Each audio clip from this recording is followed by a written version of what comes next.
होली की आत्मा। बचपन से शहर में रहने वाला मनोज इस साल होली की छुट्टियों में अपने गांव दुर्गापुर वापस आता है, जहां उसे देख पूरा गांव खुशी से झूम उठता है। जब गया था तब इतना सा था और अब देखो कितना बड़ा हो गया है। हाँ सरपंच जी, जब मैं गया था तब आप भी बहुत जवान थे और अब देखो कितने बूढ़े हो गए हैं आप। चलो चलो बढ़िया है। बच्चा घर वापस आ गया। इसी खुशी में आज रात पार्टी होगी। क्या बात है, गांव में भी पार्टियां होने लगी। वैसे अगर पार्टी की बात है तो आज क्यों सीधा होली पार्टी करते हैं। होली पार्टी की बात सुन चहल पहल में अचानक सन्नाटा छा जाता है, जिसे देख मनोज को कुछ अजीब लगता है, लेकिन तभी सरपंच बात पलट देता है। अब बहुत देर हो गई, चलो सब अपने घर चलो, पार्टी के बारे में कल सोचेंगे। मनोज भी मम्मी पापा के साथ घर आ जाता है, पर होली पार्टी और उस पर पूरे गांव की खामोशी वाली बात अभी तक उसके जहन से निकलती नहीं। पापा, होली पार्टी की बात पर सब चुप क्यों हो गए थे? अरे होगी उनकी कोई अपनी बात। मुझे गांव की पंचायत ही थोड़ी पता है। थक गया हूँ, चलो सो जाते हैं, कल बात करते हैं। पापा की बात मानते हुए मनोज भी सोने चला जाता है। आज तो छुपा लिया, लेकिन हफ्ते बाद जब होली का दिन आएगा तब इसे कैसे रोकोगे? अगली सुबह सूरज के साथ ही मनोज भी गांव घूमने निकल जाता है, जिस पर रास्ते में उसे अपनी ही उम्र के कुछ लड़के भी मिलते हैं, जिनसे दोस्ती कर अब वो उनके साथ घूमने लगता है। इसी तरह कुछ दिन बीत जाते हैं और होली नजदीक आने लगती है। दोस्तों, होली में 4 दिन ही बचे हैं, पर गांव में उसकी कोई तैयारियां क्यों नहीं दिख रही? क्योंकि यहाँ होली नहीं मनाई जाती। अरे पर ऐसा क्यों? वो राजा भूषण। अरे तुम 4 दिन के लिए आए हो, क्या इतना सोच रहे हो? चलो कुछ खाने चलते हैं। इसी के साथ एक बार फिर होली की बात को टलते हुए देख मनोज को शक होने लगता है। वो घर पहुंचते ही इंटरनेट पर अपने गांव और राजा भूषण के बारे में जानकारी निकालने लगता है। क्या? मुझे आज तक ये नहीं पता था। ऐसा कैसे? किसी ने मुझे कुछ बताया क्यों नहीं? सारी जानकारी लेने के बाद मनोज गांव वालों या अपने मम्मी पापा से कुछ पूछे बिना खुद ही उसकी सच्चाई के बारे में छानबीन करने लगता है, जिसके चलते वो राजा भूषण की हवेली में पहुंचता है। वाह, क्या हवेली है यार। पर क्या यहाँ सच में कोई भूत है? हेलो भूत जी, कोई है क्या?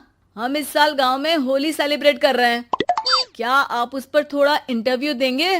मनोज के ऐसा बोलते ही गांव में तूफान उठ जाता है और हवेली में रखी सारी चीजें हिलने लगती है। एक अदृश्य शक्ति मनोज को धक्का देकर हवेली से बाहर निकाल दरवाजा बंद कर लेती है। ये सब देख मनोज हैरान रह जाता है। क्या अभी मुझे हवा ने धक्का देकर बाहर निकाल दिया? मेरे होते हुए इस गांव में कभी होली नहीं मन सकती, इसलिए दोबारा ऐसी कोशिश भी मत करना, अंजाम बुरा होगा। आवाज सुन मनोज हैरानी से इधर उधर देखने लगता है, पर उसे कोई दिखाई नहीं देता। वो गांव वापस आ जाता है, जहां तूफान की वजह से सब कुछ तहस महस हो चुका होता है। आखिर ये तूफान आया कैसे? ना ऐसा कोई मौसम था और ना ही हमने होली का त्योहार मनाने की बात की थी। सरपंच की बात पर कोई रिएक्शन दिए बिना मनोज चुपचाप अपने घर चला जाता है। इस तरह देखते ही देखते होली का दिन भी आ जाता है और मनोज रंग लेकर गांव में निकल जाता है, लेकिन गांव पूरी तरह खाली होता है। अरे त्योहार का दिन है, धूमधाम की जगह मातम क्यों मनाया हुआ है? मनोज की आवाज सुन सब अपने घर की खिड़कियां खोल के घर के अंदर से ही उसे वापस जाने के लिए कहने लगते हैं, पर वो किसी की नहीं सुनता।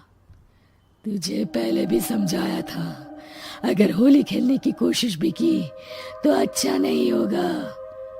अरे बात मान लो बेटा, तुम्हें सच नहीं पता। मुझे सब पता है। सालों पहले इस राजा ने एक अंधविश्वास फैलाया और आप लोग आज तक उसे मानते आ रहे हो।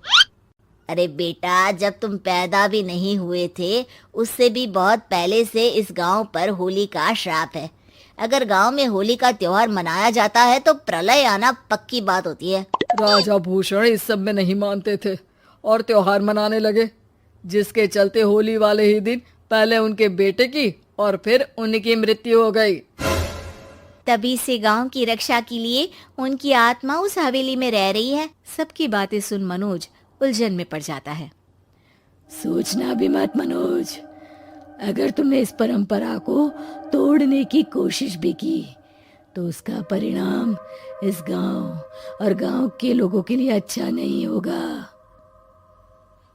मुझे भी यकीन नहीं हो रहा कि आप लोग एक बेतुकी बात को मानकर सालों से रंगों के त्योहार को मातम की तरह मनाते आ रहे हो। मनोज किसी की कोई बात ना मानते हुए पूरे गांव में रंग बिखेर देता है, जिसके तुरंत बाद वहां तूफान के साथ बिजलियां गरजने लगती है। अचानक मौसम में ऐसा बदलाव देख जहां मनोज कंफ्यूजन में आ जाता है, वहीं गांव वाले डर से सहम जाते हैं।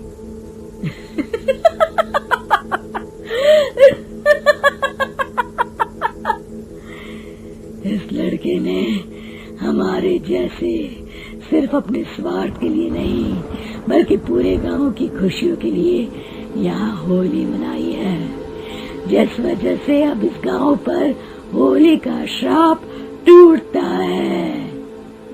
ऐसा बोलकर राजा का भूत वहां से गायब हो जाता है, जिसके बाद गांव के लोग धूमधाम से होली मनाते हैं। खुशियों के रंग गांव में बिखरे ही होते हैं कि अगली सुबह अचानक मनोज कहीं गायब हो जाता है और एक बार फिर गांव में होली का नया राज शुरू हो जाता है।